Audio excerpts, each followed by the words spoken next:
সেখানে একজন সেনা কর্মকর্তা এই কমিশন হওয়ার পরে উনি একটি উদ্ধৃতি করেছেন যে এই মামলাটি করা হয়েছে আমাদের সেলিব্রিটি একটা ইজম প্রকাশ করার জন্য, সাথে সাথে বলেছে ডিজিএফআই থেকে, উনি ডিরেক্টলি বলছে ডিজিএফআই থেকে ইনফ্লুয়েন্স করে আমাদেরকে এই মামলাটা করানো হয়েছে।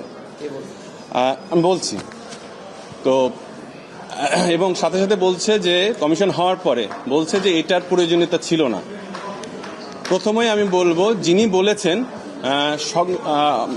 সঙ্গত কারণে তার নাম আমি প্রকাশ করছি না, তিনি হচ্ছেন একজন, যেজন ছিলেন তিনি হচ্ছে যেই দিন বিডিআর বিদ্রোহ হয় ওই দিন তার ট্রুপস নিয়ে তিনি ওই জায়গায় ছিলেন, অর্থাৎ তিনি ফাইটে করার জন্য প্রস্তুত ছিলেন। তিনি স্বীকার করেছেন ওই একই প্রোগ্রামে। তখন তিনি তার সিনিয়রের জন্য, অর্থাৎ তার যা সুপিরিয়রের কমান্ড অনুযায়ী তিনি ফলো করেছেন। আমরা সেটাকে রেসপেক্ট করি, বাট আমরা সেটাকে লাইক করি না। আমাদেরও এই মামলা করার ক্ষেত্রে আমাদের সিনিয়রদের কাছে যখন পরামর্শ নিয়েছিলাম, বলেছিল আমরা দাঁড়াতে পারবো কিনা, কারণ এখানে সরকারি আমাদের দেশীয় এবং আন্তর্জাতিক যেই প্রেশার ছিল সেটাকে ভুলুণ্ঠিত করেই আমরা কিন্তু দাঁড়িয়েছি। সাথে সাথে আমি উনাকে বলবো যে আপনারা যেই কমেন্ট করেছেন, অর্থাৎ যেই ধরনের প্রচারণা করছেন, এটা আমাদের জন্য খুবই দুঃখজনক। দ্বিতীয় হচ্ছে যে আপনারা জানেন ব্রিগেডিয়ার জেনারেল নাসির উনিও একটি টিভি টকশো উপস্থাপক, যিনি সাংবাদিক, যিনি ইলিয়াস হোসেন, অত্যন্ত পপুলার, এবং তার অনুষ্ঠানও আমরা সবাই প্রায় দেখি। সেখানে গিয়ে উনি উদ্ধৃতি করেছেন যে এই মামলাটা করার প্রয়োজনীয়তা ছিল না, এটা করা হয়েছে এই মামলাটা লিঙ্গারিং করার জন্য, এই কমিশনটা লিঙ্গারিং করার জন্য। উনি নিজে এখানে উপস্থিত ছিলেন প্রথম দিন।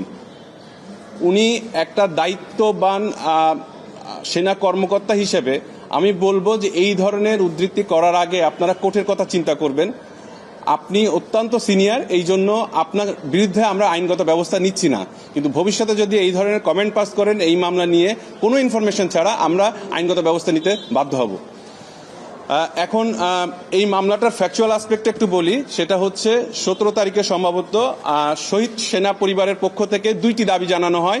একটি হচ্ছে যে একটা তদন্ত কমিশন এবং একটি স্বাধীন, এবং এই দিবসটিকে একটি স্বাধীন শহীদ সেনা দিবস হিসেবে ঘোষণা করার জন্য।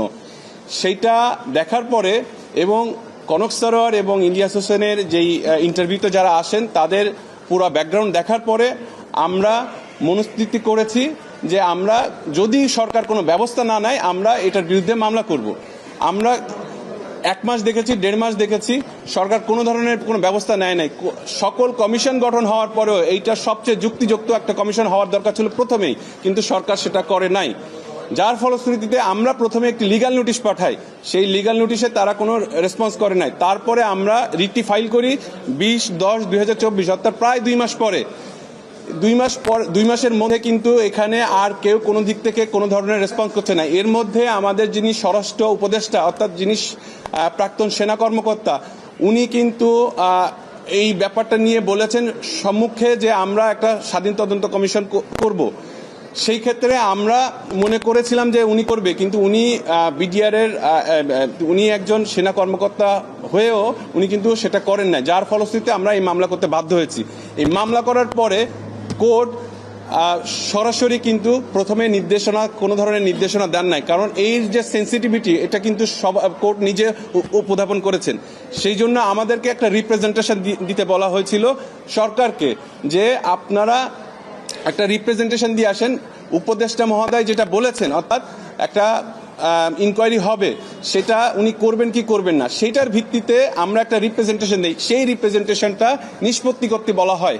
সেই রিপ্রেজেন্টেশন যখন নিষ্পত্তি করতে বলা হয়, রিপ্রেজেন্টেশনটা ওনারা নিষ্পত্তি করেন। পরবর্তীতে ওনারা একটা প্রজ্ঞাপন জারি করেন যে কমিশন গঠন করা যাচ্ছে না, কারণ এখানে 2টা মামলা পেন্ডিং আছে।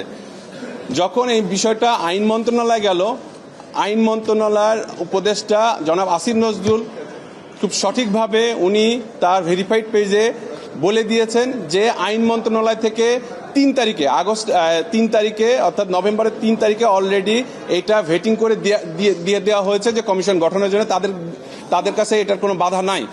সেক্ষেত্রে আমি বলবো যে স্বরাষ্ট্র উপদেষ্টার কাছে যারা এখন কোশ্চেন করছেন তারা কোশ্চেন করেন যে কেন প্রথম প্রজ্ঞাপন অর্থাৎ তারা কেন প্রথম প্রজ্ঞাপনটা কমিশন হবে না বলল এবং পরবর্তীতে তারা বাধ্য হয়ে কেন প্রজ্ঞাপন করলো। এই কমিশনটা আমি বলবো যারা এক্স আর্মি অফিসার আছেন, যারা শহীদ পরিবার আছেন, তারা স্বরাষ্ট্র উপদেষ্টাকে কোশ্চেনটা করেন কেন তারা এরকম লিঙ্গারিং করলো। উনি তো নিজেই একজন সেনা কর্মকর্তা, আমাদের আগে ওনার আসা উচিত ছিল যে উনি তো প্রথমে এই কমিশনটা করবে, কেন এত বাধা, কোথায় বাধা, এই বাধাটা কিসের জন্য রাখছে, এই কোশ্চেনগুলা জানি উনাকে করা হয়। আমরা কমিশন গঠন হয়েছে, আমরা অত্যন্ত আনন্দিত। তবে আমরা ধন্যবাদ দিতে চাই আমাদের যারা শহীদ হয়েছেন, আমরা ধন্যবাদ দিতে চাই আমাদের যারা এই সমন্বয়ক যারা এই মামলাটা যখন হয় তারা তাদের নিজেদের দাবি তুলে ধরেছেন এবং সাথে সাথে দেশের জনগণও এটার সাথে এগিয়ে এসেছে। সকল এই কালেকটিভ একটা ইসের ফলে সরকার বাধ্য হয়েছে এটা কমিশনটা করতে। আমরা স্মরণ করতে চাই শহীদদেরকে যারা আত্মত্যাগ করার ফলে আজকে আমরা দাঁড়াতে পেরেছি একটা কমিশনের জন্য বিডি হত্যাকাণ্ডের ব্যাপারে। আমরা আর একটা আইনগত বিষয় একটু ক্লিয়ার করতে চাই। কয়েকজন বলছেন যে কমিশন হবে না কমিটি হবে, আমরা কিন্তু রিপ্রেজেন্টেশনে ক্লিয়ারলি বলেছি যে ইন্ডিপেন্ডেন্ট ইনকোয়ারি কমিটি অথবা কমিশন যেটা সরকার মনে করে, অর্থাৎ এটা কিন্তু আমাদের ব্যক্তিগত চয়েস না। তারা প্রথমে বলেছে তারা কমিটি করবে, এটা কিন্তু আদালতের নির্দেশে ছিল, যেটা অলরেডি এই প্রজ্ঞাপনে কিন্তু আসছে যে মানে আদালতের যে নির্দেশনাটা, এটা আমাদের চাওয়া ছিল না। এখন বলতে পারেন যে আমরা ইন্ডিপেন্ডেন্ট ইনকোয়ারি কমিটিটা কোথায় পেলাম? 2018 সালে যখন আন্দোলন চলছিল, অর্থাৎ ছাত্রদের যে আন্দোলন, সেই আন্দোলনে আমি একটি জনস্বার্থে মামলা করেছিলাম। সেই সময় এখন যিনি গুম কমিশনের প্রধান আছেন অর্থাৎ জাস্টিস মইনুল ইসলাম চৌধুরী, তিনি একটি কমিটি করেছিলেন ন্যাশনাল ইন্ডিপেন্ডেন্ট ইনকোয়ারি কমিটি। সেই কমিটির করার পরে যে রিপোর্টটা আসছিল সে ব্যাপারে কোনো ধরনের কোশ্চেন ছিল না, যার ফলে আমরা ওইখানে দিয়েছিলাম যে ওনার যে এটা ন্যাশনাল ইন্ডিপেন্ডেন্ট ইনকোয়ারি হতে হবে এই বিষয়টা নিয়ে, সেটা হতে পারে কমিটি, সেটা হতে পারে কমিশন। আজকে কোর্টের যে বিষয়বস্তু ছিল, কোর্ট আজকে এইটা প্রজ্ঞাপনটা দেওয়ার পরে আমাদের যেই ইন্টারিম অর্ডার ছিল সেটা কমপ্লাই হয়েছে। আমরা বলেছিলাম যে একটা নির্ধারিত টাইম দেওয়া যায় কিনা, তখন এই প্রজ্ঞাপনে দেখানো হয়েছে 90 দিনের একটা নির্ধারিত সময় বেঁধে দেওয়া আছে। এই 90 দিনের সময়ের মধ্যে যদি কোনো ধরনের আপগ্রেড অথবা কোনো ধরনের আমরা না পাই, সেক্ষেত্রে কোর্ট বলেছে যে আপনারা আপনাদের স্বাধীন মতো নতুন করে অ্যাপ্লিকেশন নিয়ে আসতে পারবেন। ইন দ্য মিন টাইম এইটা এই কোর্টে ফিক্সড করে রাখা হয়েছে হিয়ারিং এর জন্য ব্রড লিস্টে। স্বাধীন ইন্ডিপেন্ডেন্ট ইনকোয়ারি কমিশনের যে রিপোর্ট, এইটা জানি স্বাধীনভাবে হয়, এইটা একটা ঐতিহাসিক দলিল হিসেবে আমাদের জাতীয় জীবনে থাকবে। সো এই কমিশন যারা হয়েছে, এই কমিশনের প্রতি আমাদের পিটিশনার হিসেবে আমাদের আহ্বান থাকবে জানি এটা একদম স্বাধীন হয় এবং সাথে সাথে যারা এখানে সাক্ষী আছেন তাদের যাতে সিকিউরিটি দেওয়া হয়, কারণ অনেক সাক্ষী 2-1 বলছেন যে তারা ইনসিকিউর ফিল করছেন বিভিন্ন কারণে। সো কমিশনকে আমাদের দিক থেকে বলবো যে আহ্বান জানাবো যে এটা যদি তাদেরকে যথাযথ ব্যবস্থা নিয়ে তাদেরকে সিকিউরিটি দেওয়া হয়। এখানে কিন্তু কমিশনের যে রিপোর্ট, সেখানে 2টা জিনিস একদম বলে দিয়েছে। একটা হচ্ছে 2টা মামলা কিন্তু পেন্ডিং আছে, মহামান্য আপিল বিভাগে একটি মামলা পেন্ডিং আছে যেটা হচ্ছে হত্যা মামলা, আরেকটি আছে হচ্ছে বিস্ফোরক মামলা। সো এই 2টা মামলার যেই ক্ষেত্র, সেটা কিন্তু এখানে বিচার্য বিষয় হবে না। এখানে বিচার্য বিষয় হবে যদি এখান থেকে নতুন কোনো কারণ উদ্ভাবন হয়, নতুন কোনো কারণ। আমরা ইতিমধ্যে দেখেছি কয়েকটি কারণ উদ্ভাবন হয়েছে।